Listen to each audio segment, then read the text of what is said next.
भागलपुर से प्रशांत किशोर का बड़ा हमला। 2025 में नीतीश कुमार मुख्यमंत्री नहीं बनेंगे। शंभू भगत प्रमंडल ब्यूरो चीफ सच तक भारत लाइव भागलपुर चुनावी रणनीतिकार से नेता बने प्रशांत किशोर ने बिहार की सियासत में नया तूफान खड़ा कर दिया है। भागलपुर की सर्किट हाउस में प्रेस वार्ता करते हुए उन्होंने मुख्यमंत्री नीतीश कुमार पर जमकर निशाना साधा। प्रशांत किशोर ने साफ शब्दों में कहा कि 2025 के विधानसभा चुनाव के बाद नीतीश कुमार मुख्यमंत्री नहीं बन पाएंगे। इतना ही नहीं, उन्होंने दावा किया कि वो इस बात को कागज पर लिखकर देने के लिए भी तैयार हैं। नीतीश कुमार के बेटे निशांत कुमार के राजनीति में संभावित प्रवेश पर भी प्रशांत किशोर ने टिप्पणी की। उन्होंने कहा कि निशांत को वह अभिनेता के तौर पर स्वीकार नहीं करते।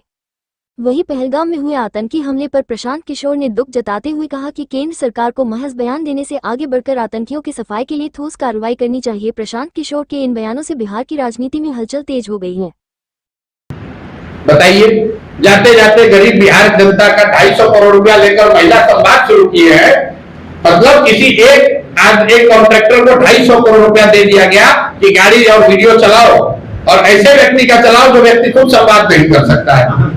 उसका जब फ्लैग ऑफ किया तो उसमें एक शब्द बोले नहीं, क्योंकि उनकी मानसिक शारीरिक स्थिति नहीं है कि भाषण दे पाए।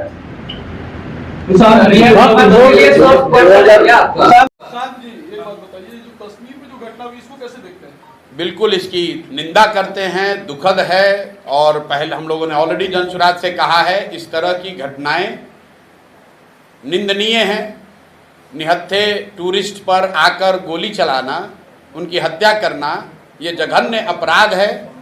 और ये दिखाता है कि आतंकियों के और आतंक के जो जड़ें हैं वो राजनीतिक नारों के देने से नहीं खत्म होने वाला है। जो बताया जा रहा था कि सब कुछ अच्छा हो गया, जरूर पीछे कुछ सालों में सुधार दिखा था, क्योंकि कश्मीर में जिस तरह का टूरिज्म बढ़ा है या कुछ इस तरह की घटना सुनने को नहीं आ रही थी, तो देश में एक भरोसा धीरे धीरे बनता जा रहा था कि लगता है कि आतंकवाद पर कुछ हद तक काबू पा लिया गया है। लेकिन कल जो घटना हुई है वो दिखा रहा है कि आतंक और आतंकवादियों की जो जड़ें हैं वो इतने कमज़ोर अभी नहीं है। बहुत लंबे संघर्ष की, शायद ऑल टाइम संघर्ष की ज़रूरत है। तो बिल्कुल इसकी हम लोग निंदा करते हैं, इसकी भर्त्सना करते हैं। जिन शब्दों में इसकी निंदा की जाए वो कम है। दे दो, कल मोदी जी आ रहे हैं, और मैं अच्छा किया कि आपने सवाल उठा दिया। अब मोदी जी से आप लोग को एक ही सवाल आपके माध्यम से पूछना चाह रहा हूं कि 2015 में सर आप आए थे, 1,25,000 करोड़ के पैकेज की घोषणा आपने आरा से बिहार के लिए की थी। 2015 के बाद से लगातार दिल्ली में आप ही की सरकार है, और बिहार में भी नीतीश और भाजपा की सरकार 10 में 7 साल रही है। तो कृपया करके ये बता दीजिए कि क्या आपने 1,25,000 करोड़ भेजा कि नहीं भेजा। अगर भेजा तो इसका मतलब है कि आप ही की राज्य सरकारों ने उसको लूट लिया, या फिर आपने भेजा ही नहीं। तीसरी तो कोई बात हो नहीं सकती, क्योंकि हम लोग तो कहीं देख नहीं रहे हैं। 1,25,000 करोड़ का पैकेज आपको हमको तो कहीं नहीं दिख रहा है। तो दो ही बात हो सकती है, या तो मोदी जी ने भेजा नहीं, या भेजा तो उन्हीं की राज्य सरकार ने उसको लूट लिया। तो मोदी जी को कल उसका जवाब देना चाहिए। सुनिए जरा, आप आ रहे हैं बिहार में मदद करने के लिए। देश के सबसे गरीब और पिछड़े राज्य बिहार में आप आ रहे हैं जनप्रतिनिधियों से संवाद करने के लिए। उसका खर्चा है सैकड़ों करोड़ रुपया। आप लोग देखे होंगे, सरकारी आदेश जारी किया गया है।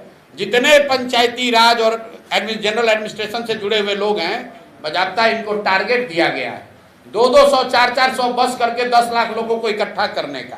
ये पैसा कौन दे रहा है? ये पैसा आप और हम दे रहे हैं। मोदी जी बिहार के लिए कुछ करें न करें, 10, 20, 25, 50 करोड़ रुपया हम लोग का लेकर सभा जरूर कर लेंगे, और कोई सवाल पूछने वाला नहीं है। ये सरकारी खर्चे पर बिहार की गरीब जनता के पैसे से प्रचार कर रहे हो भैया।